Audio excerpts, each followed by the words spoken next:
वो भी बहुत जिद्दी किस्म के हैं। अच्छा। भाट तो ओम प्रकाश के राजभर की तरह नहीं है, लेकिन जिद्दी जाकर के कानून हाथ में लिया है, यह गलत है। और ये लोग चैलेंज दिए हैं, तो इन लोगों का अखिलेश गए थे ना, उनको गोली मार देना। आप देखिए, कर्णी सेना हो, हमारे हिंदू वाहिनी के हो, हमने तो आंखों से देखा है। ये लोग हमारे माननीय योगी जी, जिनकी बुलडोजर की हनक है, गौकसी नहीं होगी उनकी एक आवाज है। और लेकिन गौकसी ये खुद रही में अपना सन 2010 में अधिकारियों के प्रति और सरकार के प्रति जंग छेड़ा था, तो सनातन पांडे आकर मेरे लिए धरना पर बैठ गए थे। मैं अच्छी तरह जानता हूं कि माता प्रसाद पांडे एक कर्मठी नेता दरोगा जी हैं, और दरोगा जी से मैं आज जानना चाहूंगा, और गाजीपुर से लेकर के पूरे उत्तर प्रदेश, आगरा तक, बनारस तक एक हू हल्ला मचा हुआ है। सर जी, मिश्रा, बनारस वाले मिश्रा जी के घर पर कल समाजवादी पार्टी का प्रतिमंडल जा रहा है, जिसमें विधानसभा अध्यक्ष माता प्रसाद पांडे जी हैं, और सनातन पांडे बलिया के सांसद हैं, और लाल बिहारी विधान परिषद प्रतिपक्ष नेता लाल बिहारी यादव जी हैं, एमएलसी साहब, और तमाम ऐसे जिम्मेवार पर्सन नेता वहां पहुंच रहे हैं। और ऐसे स्थिति में उस परिवार को जाकर के मिलेंगे लोग, बात करेंगे, क्या कहेंगे मिश्रा जी को लेकर के आप? देखिए, इसमें माता प्रसाद पांडे जो सिद्धार्थनगर जनपद के इटावा विधानसभा के निवासी हैं, और पूर्व में विधायक भी रह चुके हैं, और सपा में विधानसभा अध्यक्ष भी रह चुके हैं। वो भी बहुत जिद्दी किस्म के हैं।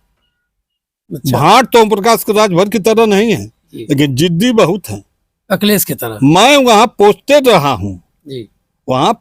हूँ, उनके विधानसभा में। मैं अच्छी तरह जानता हूँ कि माता प्रसाद पांडे एक कर्मठी नेता हैं, उसमें कहीं से संदेह नहीं है। अब तो भाई ये राजनीतिक पार्टियां जातिगत हो गई, तो जातिगत में माता पंडित जी लोग हैं, ये कहेंगे कि मैं भाजपा के साथ हूँ, कि सपा के साथ हूँ, कि बसपा के साथ हूँ, लेकिन माता प्रसाद पांडे तो पंडित हैं जी। तो पंडित हैं, तो पंडितों के मसीहा तो उनको भी मैं मानूं। कल आ रहे हैं बनारस, लेकिन वो पंडित के नाते नहीं आ रहे हैं। ये कोई अगर सोचता हो, ये आपकी जो चैनल के माध्यम से बता रहा हूँ, क्योंकि माता प्रसाद पांडे जातिगत बात को अब कहेंगे कि माता प्रसाद पांडे, अब तुरंत कहेंगे सनातन पांडे। सनातन पांडे बहुत शरीफ किस्म की व्यक्ति है।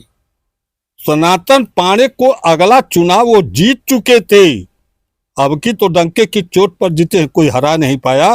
लेकिन इसके पहले भाजपा की पूरी ताकत लगी थी बलिया में जी।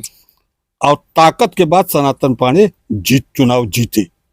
तो सनातन पांडे जी मेरा नाम जानते हैं, मुझको जानते हैं, मेरी शक्ल जानते हैं, इसलिए कि जिस समय मैं नरही में अपना सन 2010 में अधिकारियों के प्रति और सरकार के प्रति जंग छेड़ा था, तो सनातन पांडे आकर मेरे लिए धरना पर बैठ गए थे। तो मैं परम पूज्य सनातन पांडे का मैं आभार व्यक्त करता हूं। सनातन पांडे अगर जा रहे हैं तो मैं तो बहुत खुश हूं कि जाना चाहिए। और ये तो जानते हैं राजनीति है, ये कहेंगे कि पंडित हैं लोग, तो पंडित जा रहे हैं, लेकिन सनातन पांडे बहुत सुलझे हुए, बहुत लेकिन सर जी, बनारस वाले मिश्रा जी को ये लोग जाएंगे तो न्याय मिलेगा? अरे न्याय क्यों नहीं मिलेगा, क्यों नहीं न्याय मिलेगा? न्याय मिलना चाहिए। और मैं तो कह रहा हूं कि न्यायपालिका अगर हकीकत का कदम उठावे, तो मिश्रा जी ने ऐसा कोई शब्द नहीं कहा है जो इन लोगों को इतनी मानसिक ठेस लगा हो कि उस ठेस के कारण ये लोग ऐसा कृत्य किए हों। यह कृत्य बहुत ही घिनौना कृत्य हुआ है कि मारपीट भी किए हैं, और वहां का शासन प्रशासन उनकी बाइकिंग भी की है, और नहीं तो नहीं उस बेचारे को, निरीह को जेल भी भेजा गया है। यह बहुत घिनौना कृत्य हुआ है। इससे मैं नहीं, हो सकता है कि आम जनमानस के काफी लोग दुखी हों। ये कर्णी सेना, आप देखिए, कर्णी सेना हो, हमारे हिंदू वाहिनी के हो, हमने तो आंखों से देखा है। ये लोग हमारे माननीय योगी जी, जिनकी बुलडोजर की हनक है, गौकसी नहीं होगी उनकी एक आवाज है। और लेकिन गौकसी ये खुद खड़े होकर के पुलिस से कहते हैं कि अगर कोई बोल दिया तो खैर नहीं, एक गाड़ी मेरी जा रही है और जानवर बिहार जाते हैं। मैंने तो ये भी देखा है। सर जी, रहिए, क्या कर्णी सेना उत्तर प्रदेश से बंगाल में जाकर के हू हल्ला करेगी? बंगाल में ये तो कहा जाता है कि मुस्लिम देश है, ममता बनर्जी जी को कहा जाता है कि मुसलमानों की मसीहा हैं, तो वहाँ तो मुझे पूर्ण अंदाजा है कि ये लोग जरूरत भी नहीं करेंगे जाने की, और तो दूर की दूर बात है, इसलिए कि ममता बनर्जी भी कम नहीं है। तो क्या सर इस बात को लेकर के माना जाए कि उत्तर प्रदेश में योगी जी का इनके ऊपर हाथ है? देखिए, योगी जी हमारे सुलझे हुए हैं, हम इस बात को हम नहीं हमारे गले उतरती है कि योगी जी ऐसा कृत्य करने के लिए कहेंगे, इसलिए कि वो सुलझे हुए हैं, एक मठ के मंडलेश्वर हैं और उस मठ की एक गरिमा है, उस गरिमा को कायम रखना वो पसंद करते हैं और काफ़ी योग्य भी हैं। तो उनको अगर वो मुख्यमंत्री बने तो योगी जी भी हमारे बहुत जिद्दी किस्म के हैं। मुख्यमंत्री की उलट पलट कई बार हुई है, लेकिन योगी जी के शरीर पर आंच नहीं आती है, कोई कुर्सी से उनको हटा नहीं पाता है और न कोई हटा पाएगा, इसलिए कि उनके साथ भी लोग हैं। 2027 में क्या होगा सर? 2027 में देखिए, अब कुछ न कुछ देखिए, ये नौजवान पीढ़ी जो है, ये नौजवान पीढ़ी अपने रोजी रोटी के लिए तड़प रही है और नौकरी न मिलने के कारण नौजवान पीढ़ी तो बिल्कुल हट चुकी है।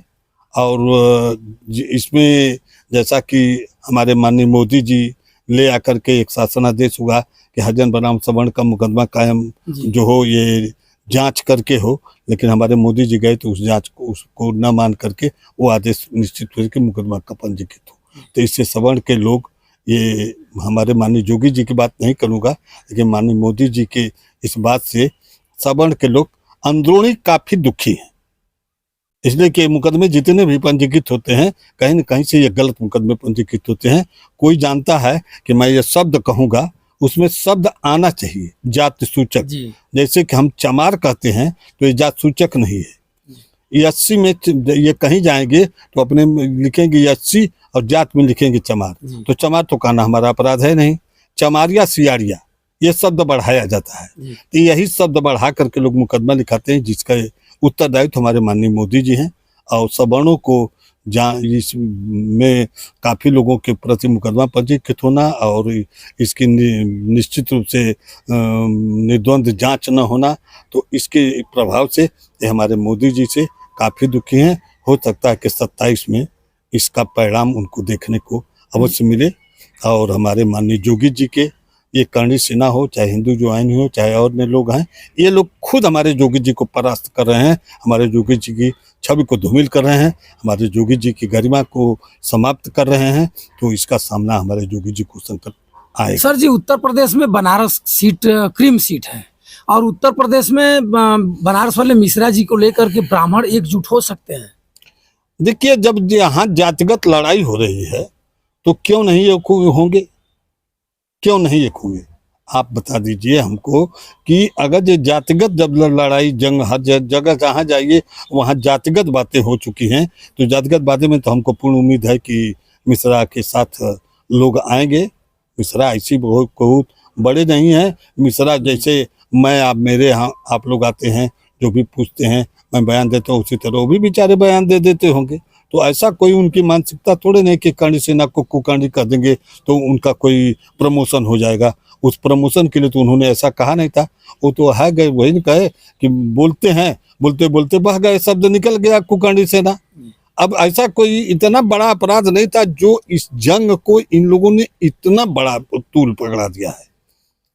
गलत तो वहाँ आगरा की बात जो कर रहे हैं, तो आगरा में सांसद महोदय जो हमारे माननीय राणा संगा को शब्द उन्होंने कहा था, वहाँ तो हम गलत मानते हैं कि उनको नहीं कहना चाहिए राणा संगा को। देखिए, ये सांसद की बात है तो ये सांसद इस पर स्पेशल इन लोगों की बैठक होना चाहिए था और माननीय प्रधानमंत्री जी उसमें रहते, उसमें उसके अध्यक्ष महोदय रहते, सभापति महोदय रहते, उनके सामने उनसे इस बात का क्वेश्चन होता और इन लोगों का जो विधायक का सांसद का जो मुकदमा चलता है, स्पेशल कोर्ट बैठती है, उस कोर्ट में उनको सजा भी जो भी दी जाती, ये तो सही है। लेकिन ये जो करणी सेना जा कर के कानून हाथ में लिया है, यह गलत है। और ये लोग चैलेंज दिए हैं, तो ये लोग चैलेंज दिए हैं तो इन लोगों का अखिलेश गए थे ना, उनको गोली मार देना चाहिए था ना। तो इस बात को हो सकता है कि हमारे माननीय योगी जी भी जानते रहे होंगे और इन लोगों को बयान को उनके कान तक संदेश गया होगा। तो हो सकता है हमारे योगी जी खुद कहेंगे अखिलेश जाएगा, अगर कोई बोलेगा तो खैर नहीं होगा। हो सकता है हमारे जोगी जी कह सकती हों, हमारे जोगी जी निष्पक्ष स्वभाव के हैं, कह सकते हैं। इस बात को मैं, मेरे गले नहीं उतरती है कि वो चाहेंगे कि विवाद हो, वो विवाद को दबाना चाहते हैं, विवाद को बढ़ाने की उनकी नीयत नहीं होती है। तो मित्रों, हमारे साथ ओम प्रकाश सिंह दरोगा जी थे और दरोगा जी ने शुद्ध रूप से और हमेशा धारेदार बातें बताते रहते हैं। और ओम प्रकाश सिंह जी ने बताया कि बनारस वाले मिश्रा जी को लेकर के ब्राह्मण समाज एक हो सकता है, 2027 में परिवर्तन हो सकता है। बेरोजगारी चरम सीमा पर चल गई है, बेरोजगार 2027 का इंतजार कर रहे हैं। मित्रों, आप कमेंट करके जरूर बताइएगा कि दरोगा जी कहाँ तक सही सत्य बोल रहे हैं। दरोगा जी को एक अच्छा अनुभव भी है। और फिर मैं कभी दरोगा जी से आपको मिलाऊंगा, तब तक बंसराज यादव का सादर प्रणाम स्वीकार करें। जय हिंद।